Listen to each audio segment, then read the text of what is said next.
전체 집합 U는 10 이하의 자연수라고 했고요. 두 부분 집합 A와 B가 이렇게 원소가 확실히 정해져 있습니다. 다음 조건을 만족시키는 집합 U의 부분 집합 X의 개수를 구하고 풀이 과정 서술하시오. 일단은 벤 다이어그램을 그려서 대략적인 파악을 한번 해보도록 할게요. 요게 A 집합 그리고 B 집합. 자, 교집합 부분의 원소가 5하고 또 누가 있어요? 6이 있죠. 따라서 그 부분에 5하고 6을 먼저 적어줍니다. 그 다음에 A집합 보면 5, 6을 제한 나머지 1, 2, 3, 4가 들어가고요. B집합은 5, 6을 제한 나머지 7, 8이 들어갑니다. 자, 그리고 10 이하의 자연수라고 했으니까 1, 2, 3, 4, 5, 6, 7, 8, 90은 이 바깥의 부분에 있네요. A도 아니고 B도 아닌 부분이요. 여기까지 괜찮아요. 가조건 구하려는 부분 집합 X, 즉 집합 X의 원소의 수는 반드시 8이 되어야 됩니다. 자, 나 조건 이거 분석할 수 있어야겠죠. 나가 갖는 의미가 무엇인지를 이해할 수 있어야 돼요. A랑 B는 지금 다른데? 교집합이 5, 6이라는 거 있는 것 뿐이고 X를 빼도 B를 빼도 남아있는 부분의 원소가 같다. 즉 차집합에 대한 정확한 정의를 알고 있어야 돼요. 겹치는 거 제외한 나머지 원소. 겹치는 거 제한 나머지 원소잖아요. 근데 A에서 뭘 빼고 남아있고 뭘 빼고 남아있는데 남아있는 게 같아요. A, B, D에서 남아있는 게 같을 수 있는 부분은 이게 남았을 때잖아요. 그죠? 그러면 교집합한 부분은 정확히 일치를 하는 거니까 그러면은 뭐에서 뭘, A에서 뭘 빼야 되지? A만 있는 걸 빼면은 교집합이 나오죠. B도 B만 가지고 있는 걸 빼면은 교집합이 나오죠. 결국 이 말은 무슨 말이에요?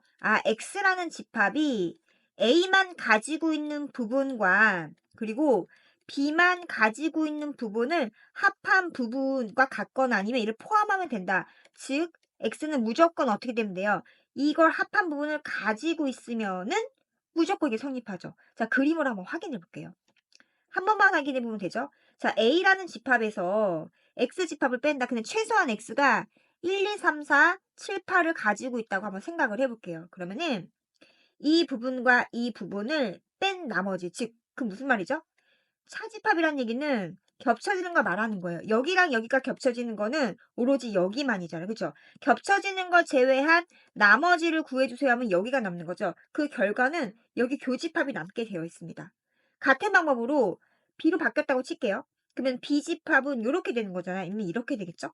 그럼 여기에서 이 부분과 이 부분을 뺀 나머지는 겹쳐진 게 여기만인 거니까 얘 겹쳐지는 거 제외하고 B에만 남아있는 거 딱 A 교집합 B가 돼요. A 교집합 B는 무조건 같을 수밖에 없겠죠. 그래서 결과적으로는 이게 성립할 수밖에 없는 겁니다. 해서 이게 성립해요란 얘기는 A만 가지고 있거나 B만 가지고 있는 것을 합한 부분이 무조건 X에 포함이 돼 있으면은 이게 성립해요라는 이야기가 되거든요. 그림으로 이해를 한번 해봤습니다. 자, 그럼 나에서 우리는 이거를 말할 수 있어야겠죠? A만 가지고 있고 B만 가지고 있는 걸 다 모두 포함하는 즉 1, 2, 3, 4 그다음에 7, 8 이 집합은 반드시 X의 부분 집합이어야 돼요. 1, 2, 3, 4, 7, 8을 무조건 원소로 갖고 있어야 한다는 얘기죠. 그럼 X는 1, 2, 3, 4, 7, 8 지금 몇 개예요? 6개잖아요. 원소가 10개라고 했으니까 2개가 더 이렇게 있어야겠죠. 여기까지 괜찮아요? 얘들은 어떻게 채울 것인가? 다조건을 분석할 수 있어야겠죠? 그럼 다를 좀 쉽게 말할 수 있어야 되는데요. A도 아니고 X집합에서 A를 제외한 나머지와 X에서 B를 제외한 나머지의 교집합이 공집합이 아니에요라고 했습니다. 그럼 일단은 얘가 뭘 말하는지 알아야 돼요. A를 제외한 나머지 교집합. B를 제외한 나머지 이것은 결국 X에서 뭘 제외한 나머지랑 같으냐. 이것은 결론적으로는 얘가 됩니다. 자, 왜냐. 이거 고쳐보도록 할게요.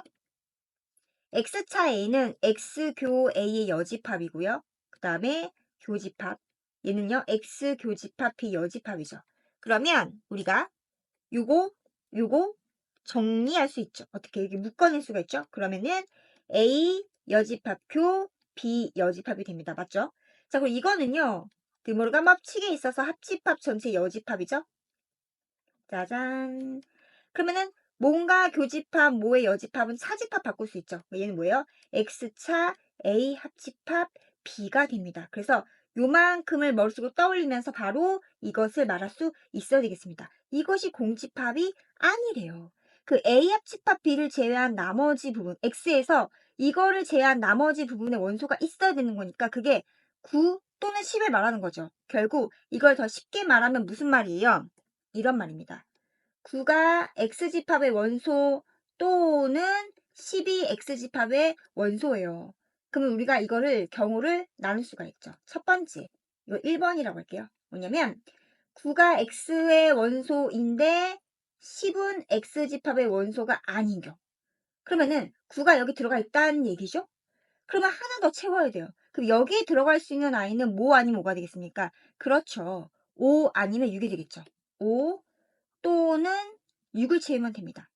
그러면 5인 경우일 때 하나, 6인 경우일 때 하나. 즉 9가 X집합의 원소이고 10이 아닌 경우에는 집합 X의 개수는 몇 개가 되는 거예요? 2개가 되는 거죠. 그래서 1, 2, 3, 4, 7, 8을 포함하고 9까지 있으면서 5 또는 6. 그럼 반대로요. 두 번째. 9가 X집합의 원소가 아니고 10이 X집합의 원소예요. 그럼 여기다 한번 채워볼게요. 여기가 10으로 바뀌는 거죠. 그럼 여기도 5 또는 6이 되겠죠. 그럼 이때에도 집합 X의 개수는 몇 개가 되는 거예요? 2개가 되는 거죠. 그럼 마지막. 9도 X의 원소이고 10도 X의 원소예요. 그러면은 여기가 9가 들어가고 10이 들어갔으면은 어떻게 돼요?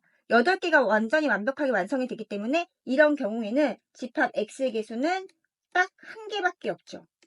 문제에서는 이런 걸 만족할 수 있는 집합 X의 개수를 구하시오라고 했기 때문에 두 개, 한 개여서 그 다음에 마무리를 만족하는 집합 X의 개수는 이라고 쓰시고요. 그러면 어떻게 하시면 돼요? 2개 더하기 2개 더하기 1개가 돼서 전체 몇 개가 됩니까? 5개입니다. 라고 해서 이것이 문제의 정답이 되겠습니다.